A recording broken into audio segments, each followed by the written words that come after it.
Well, hello everybody, and welcome back to the channel. um, so today, I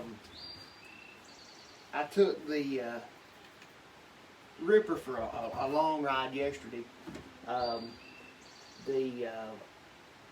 it's the first time that I've had it out for a 8 mile plus run, and we had some really good rain in western North Carolina. So everything came up.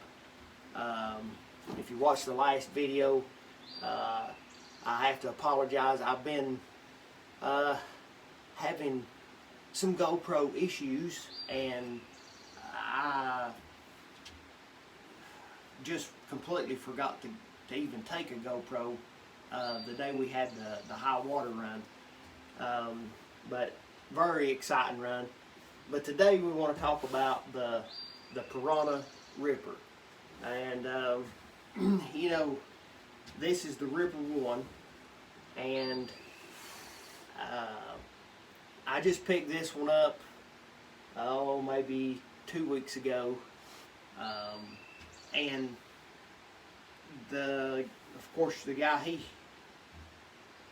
these are difficult to get the stern down, and I'm just learning myself. I am no expert in any stretch of the imagination, but if got a Whirlpool, I can usually stand it up, or a good crisp eddy line, you know, I can get it up. And he had it in the back position, and I didn't know. I'd never been on the run we was doing, and so I would say, yeah, you probably, a run you're not doing, you might ought to, but I had, you know, good information about the run, and good guys I was going with. So the only thing I done was I slid the seat back to the center position and moved my bulkhead. But I've got a huge bruise right here, where, so he had the thigh braces slid back also, and he's a little bit shorter than me, and this thing was just, for some reason, the right one in particular was just digging into my thigh. But I've moved them back up to where it's comfortable now. He also had some foam back in there, and I'm not exactly sure why he did, but anyway, that doesn't matter. And I had meant to do the Wade Harrison. Well, I don't know that it's Wade Harrison. Somebody showed him, but Wade put it up on YouTube about taking the back band out of the seat,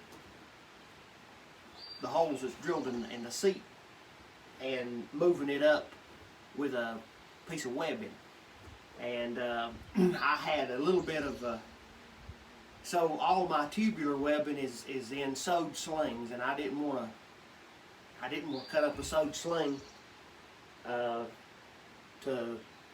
put a hole in it and put it in there like he done. And so I just done it a little bit different. I actually just tied a piece of webbing and just tied an overhand knot in it, but I hooked it onto the little bar that tightens the bolts up. And this is where normally that I mean this whenever I just got out of the boat just a while ago, this is where I like to be. This is comfortable to me. And everybody's a little bit different. I mean, you know, from front to back it's 3 inches, and it really changes. 3 inches really changes this boat, and most boats they're not. I mean, maybe 4 inches is about the most adjustment I've seen in pretty much any of them, besides the footrest. And you know, I would say this, you know, try out, if you don't have any webular tubing and you you've just got some webbing, whether it's anything will work. If you've got an old ratchet strap or a tie-down strap, just cut enough off, and you like to fool around with it a little bit to see the length that you want it. But it's definitely worth doing. It definitely feels much better. And yesterday I was wiggling and squirming and adjusting, and you know, after the first mile, I was just because this thing was digging in my thigh so hard, I was starting to get uncomfortable. So I wished I had some hookers to put in this boat. I've never tried any. I think that I would really like them. You know, I enjoy my thigh or anything, and I've not had any problems with the Piranha boats or the Liquid Logic or Dagger, but Jackson, you know, I've not tried the bee's knees and anything yet, but I do have a little bit of an issue with my knee coming out, my thigh coming out of some of the Jackson boats, but it's another story in itself. But the point I'm trying to make here is that, you know, the more comfortable you are and the better the boat feels to you, the more you'll want to ride the boat, and the more time you'll spend in the boat. And, you know, I don't know that I'll accomplish what I'm hoping to this summer, but my summer goals, you might say, is that I would get the back deck roll, that I would get it dialed in, because it's definitely not. My combat rolls are really coming up pretty nicely. You know, sometimes it's a second attempt or even a third attempt before I get rolled up, but I'm where I'm playing more in different boats. I also picked up a Ozone, Piranha Ozone medium, and I'm finding that boat, I really like it. It took a lot of putting foam in different places, and I'm finally comfortable in the boat. I'm going to do the same thing with the back band on it. I'm going to change it just like I did the Ripper. So if you've not, and Wade's got a very good video on doing it.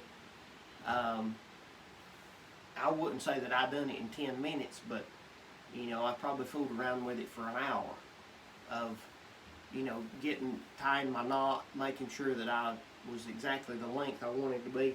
And mine is just barely enough to get the thigh strap through.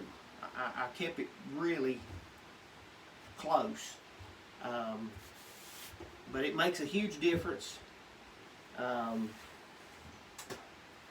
Piranha, like I said, they used to make a little metal clip that actually went in between the seat and the bolts that they run the back band through for a while. I've got an older Piranha a recoil, and it's a medium, but I've really got to work on the foam on it because it's killing my toes.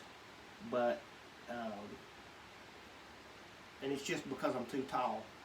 You know, and everybody's built a little bit different. Like, you may be 6 foot tall, and you may have a longer torso and shorter legs, but you may be 6 foot tall and have a 32-inch inseam. So, you know, everybody's built just a little bit different. And the more you fool around with your boat, and the more information I think that there is on things you can do to outfit in a boat, because I'll be honest, I buy a lot of used boats, and about all of them that I get, I find that there's very little to anything done to upgrade how the boat feels.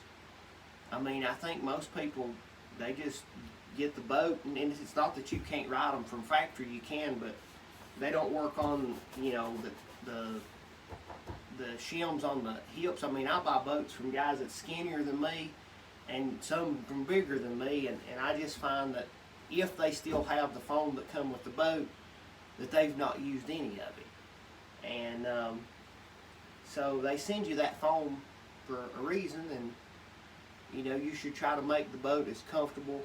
The other thing that I done, even in this one, and Wade had a video about the ozone, talking about it, about your knee hitting this plastic here. And in the Ripper it does also. My knee touches the plastic. And in the wintertime it's not a big deal because I've got, you know, a dry suit on, and I've got a, you know, thermals on and stuff, so it doesn't even matter in the wintertime. But the summertime, when I'm just in a pair of shorts, you know, after a while your knee rubbing that plastic, it starts hurting your knee. So get you some foam, and so they send you, Piranha sends you, if you buy a Piranha boat, you get all kinds of, this has been cut off, you get a sheet of foam that's got peel and stick on it. And the peel and stick's nice when you're really trying to cram it into area and having to roll it and fold it, that you can pull back one corner and then get it tucked up in there and then pull the rest of the sticky off. And the adhesion on it seems to be pretty good. But I'll bring the camera over and show you guys what I done and how this looks. So like I said, you can see the little, and this is just a piece of junk webbing, but it's plenty strong. I got that back band loose, and I just tied a overhand knot and put it over the metal clip, and then tightened it in between the two bolts. And then, I don't know if you can see it or not, but right here I put a piece of foam right there for my knee. But yeah, thanks for watching, and we'll get you guys next time. Bye now.